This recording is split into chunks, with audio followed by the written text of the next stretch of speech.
Hello everyone and welcome to today's lesson. Today we'll be learning about solving two-step inequalities. So our learning target is I can solve a two-step inequality and graph its solution on a number line. So before we go ahead and take a look at two-step inequalities, let's go ahead and do a little bit of review here. So for example, let's say you go to an amusement park and for one of the rides it says you must be at least 35 inches tall in order to ride the Pirate Lagoon. So when we think about something like this, we think about how can we represent this using an inequality. So the first thing that we need to look at is which variable we're going to use. So in this case, we're going to go ahead and let x represent the height.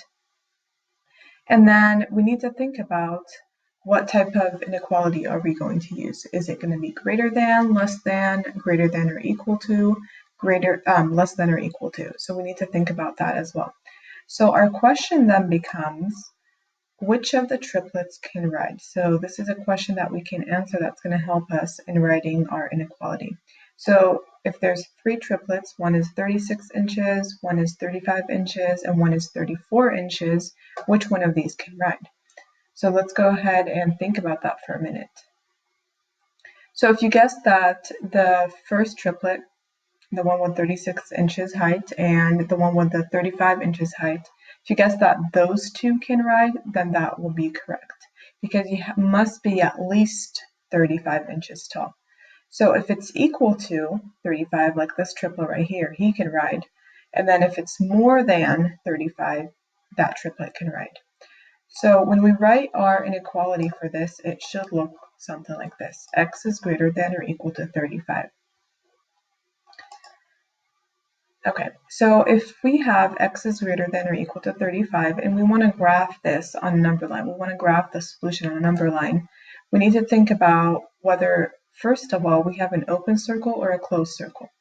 Now, since we have that equal to, it means it's a closed circle, and that's going to be a closed circle on 35. So in this case, we have four different options. We need to think about which one of these is correct. So we said that 35 or more is going to give us our answer. So the first one, it is a closed circle, but it's 35 or less because it's taking the values less than 35. The third one is 35 or more. So your answer would be this one right there.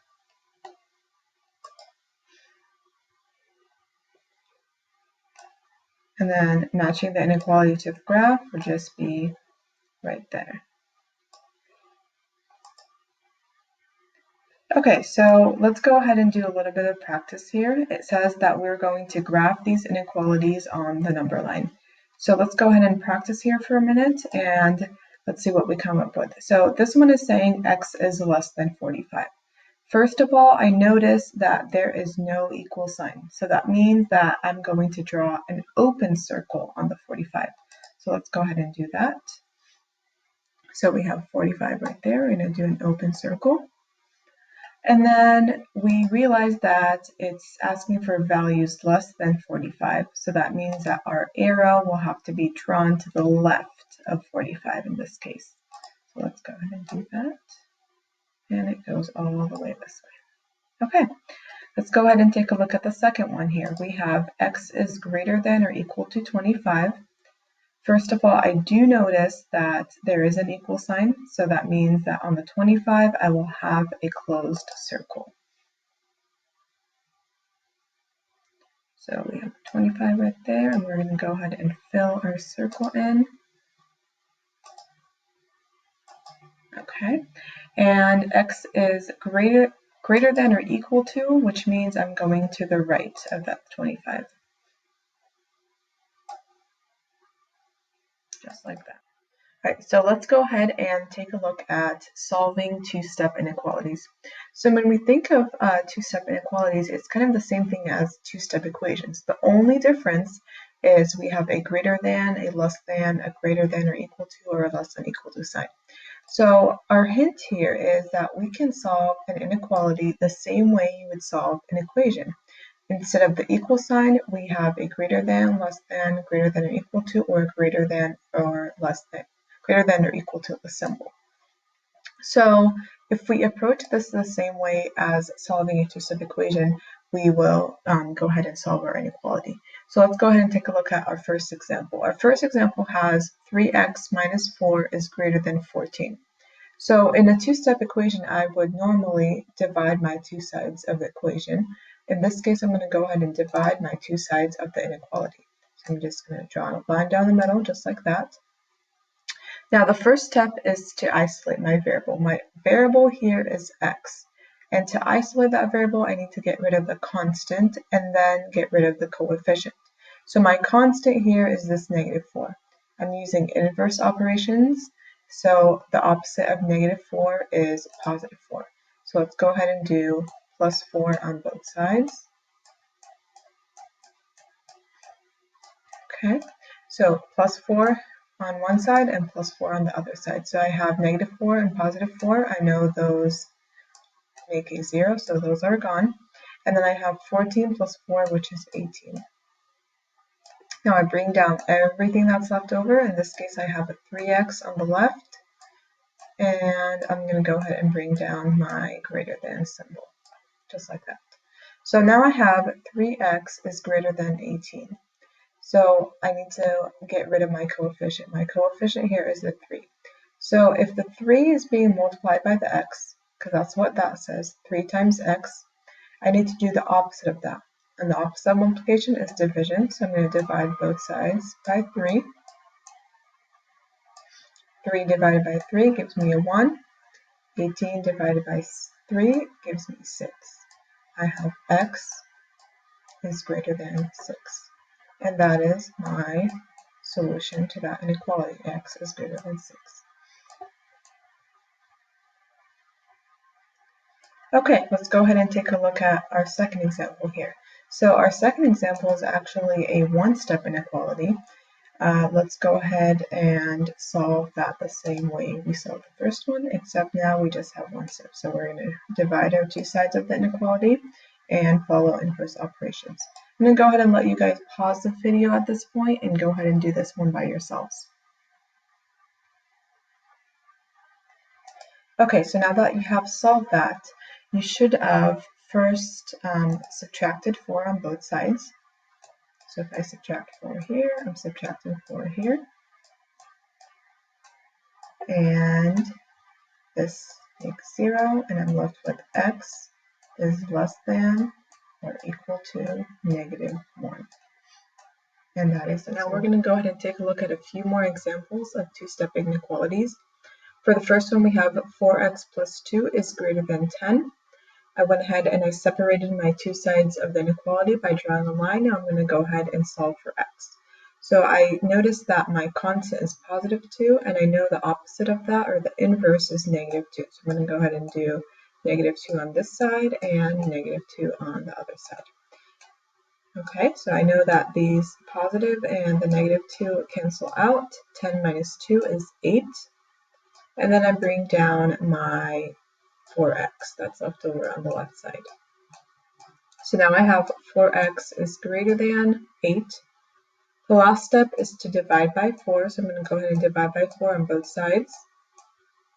And if you divide by 4, you should get x is greater than 2. And that is your answer right there. Okay. So for this example, I'm going to go ahead and review our new rule for two-step inequalities. So one of the rules is that if you multiply or divide by a negative number, you have to flip your inequality sign. So let's go ahead and take a look at this first. So we're going to solve it the same way. We just need to keep that new rule in mind. So my constant is 3. There's nothing in front of it, so I know that's a +3. I know the opposite of +3 is -3, so I'm going to go ahead and subtract 3 on both sides. These 3 make a 0, those are gone, and 8 minus 3 is 5. Now on this side, I need to bring down everything that's left over, including my sign. So my sign is negative. I'm going to do -x divided by 2, and that is greater than 5. Okay, so this is where our new rule comes in. So let's say I did not have this negative right here. I just had x divided by 2. If I were to solve this, I would just multiply by positive 2 on both sides. However, since I do have a negative, I need to multiply by negative 2 on both sides. And since I'm multiplying by a negative number, I'm going to go ahead and flip my sign. So my greater than sign becomes a less than sign. I'm going to go ahead and multiply by negative 2 on this side.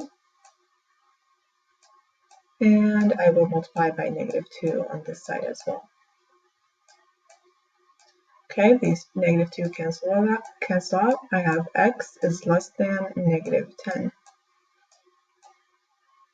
And our answer is right there. Okay, we have 2 more problems left. I'm going to go ahead and let you guys pause the video and try this example right here on your own. Okay, so now that you have tried that example, let's go ahead and go through it. So my first step is to get rid of this positive 2. I do the inverse, which is negative 2. So subtract 2 on both sides. These go away. 10 minus 2 is 8. And then I have negative 4x is greater than 8. Now, if this was a 4x, I would just divide by positive 4. But since it's a negative 4x, I'm going to divide by negative 4. And since we are dividing by a negative number, I'm going to go ahead and flip my inequality sign. So now I have x is less than negative 2. And that's my answer. Okay, and this is our last example here. Same process. I'm going to get rid of my constant here, which is that 3, by subtracting 3 on both sides. And I have x divided by 2 equals, is greater than 5, since 8 minus 3 is 5. I multiply both sides by positive 2. And my answer is x is greater than positive 10. And that's your answer.